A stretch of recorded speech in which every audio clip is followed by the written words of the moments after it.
Hello दोस्तों, कैसे हैं आप।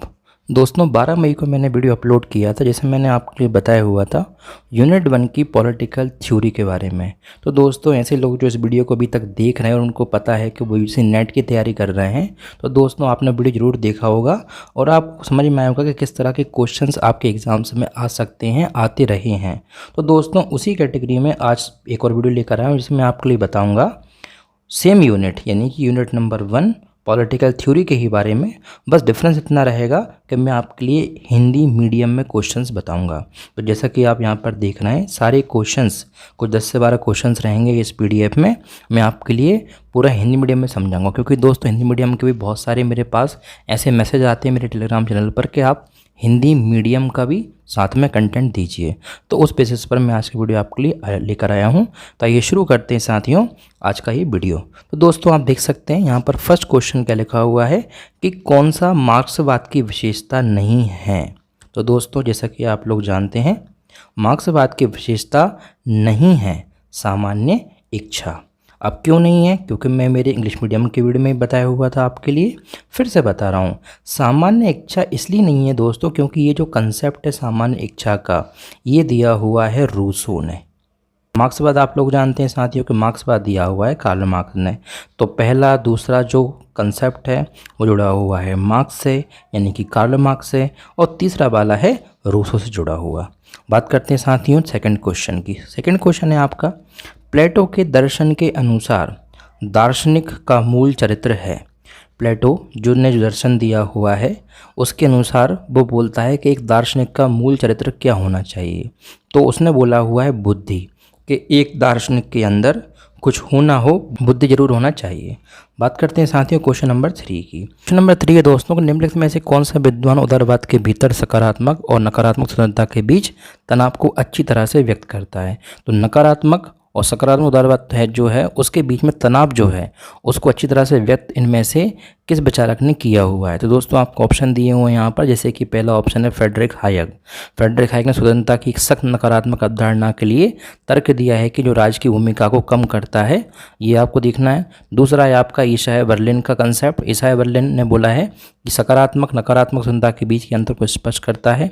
व्यक्तिगत स्वायत्तता को सुविधाजनक बनाने के लिए आवश्यक राज के हस्तक्षेप की सीमा के बारे में उदारवाद के भीतर एक बहस को तैयार करता है। तो दोस्तों ईसाई बर्लिन का ये जो कंसेप्ट है ये बिल्कुल सही है और यही आपका आंसर होगा। बात करते हैं साथ इसी के साथ नेक्स्ट क्वेश्चन की यानी क्वेश्चन नंबर 4 की। क्वेश्चन नंबर 4 है, शास्त्रीय उदारवाद से नव उदारवाद के संक्रमण में निम्नलिखित में से कौन सा वैचारिक बदलाव सबसे प्रमुख है। तो दोस्तों जो शास्त्रीय उदारवाद था मतलब जो क्लासिकल लिबरलिज्म था उससे जो नव उदारवाद आया इसमें किस तरह से वैचारिक बदलाव हुए उसमें सबसे प्रमुख बदलाव आपके लिए बताना है। जैसे कि पहला है आपके लिए एक हस्तक्षेप आर्थिक दृष्टिकोण से एक ऐसे दृष्टिकोण की ओर जो बाजार की विफलताओं को ठीक करने और सामाजिक कल्याण को बढ़ावा देने के लिए सरकारी हस्तक्षेप की महत्वपूर्ण भूमिका को स्वीकार करता है। तो ये दोस्तों होगा नहीं, क्यों नहीं होगा, क्योंकि ये है दोस्तों आपका मॉडर्न लिबरलिज्म का कंसेप्ट, ना कि आपका नव उदारवाद का।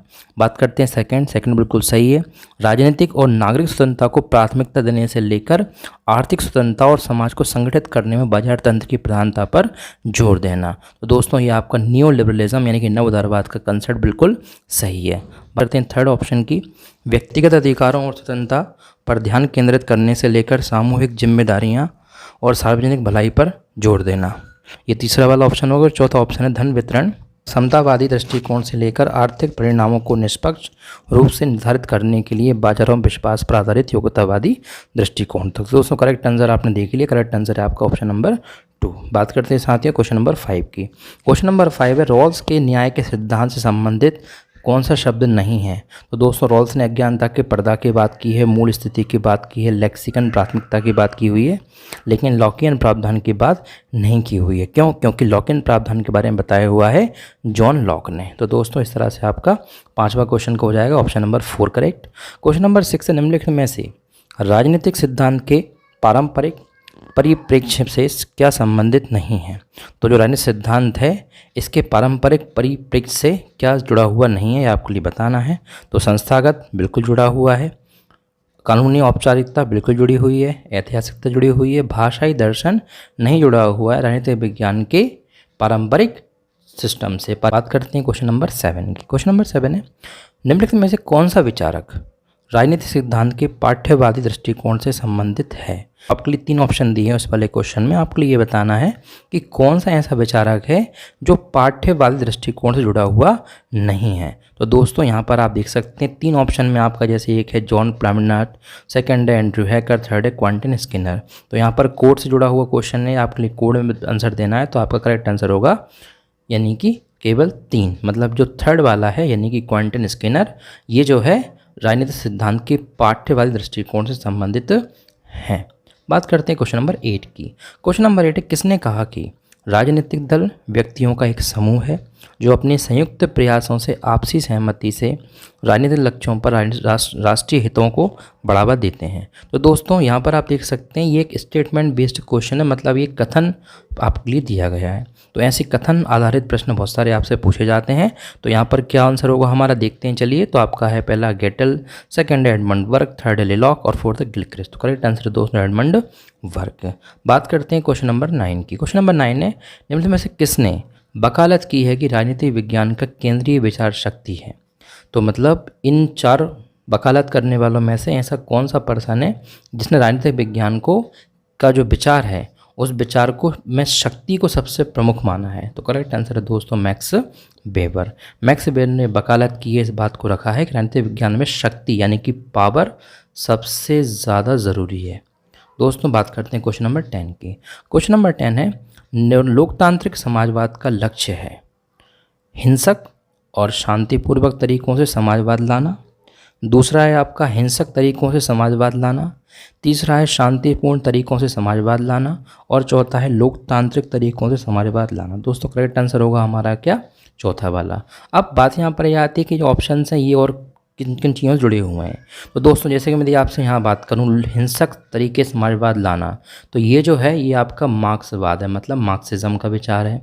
इसके अलावा शांतिपूर्ण तरीके से समाजवाद लाना, तो दोस्तों ये आपका नहीं होगा लोकतांत्रिक। क्यों? क्योंकि इसमें कहीं पर भी लोकतंत्र यानी कि चुनावों की, इलेक्शंस की बात नहीं की जा रही है। हिंसक और शांतिपूर्ण, तो दोस्तों ये मिक्सअप हो गया, तो ऐसा भी नहीं है। करेक्ट आंसर होगा क्या, लोकतंत्र, मतलब लोकतंत्र के आधार पर जैसा कि भारत में हुआ है। तो आई होप दोस्तों ये मेरा छोटा सा प्रयास आपको अच्छा लगा होगा, आपको क्वेश्चन समझ में आए होंगे। और ऐसे ही बहुत सारे क्वेश्चंस मैं आपके लिए आने वाले नेक्स्ट वीडियोस में लाने वाला हूं। तो दोस्तों चैनल को सब्सक्राइब कर लीजिए और मिलता हूं आपके साथ ऐसे ही किसी बहुत जल्द नेक्स्ट वीडियो में। तब तक के लिए जय हिंद, जय भारत।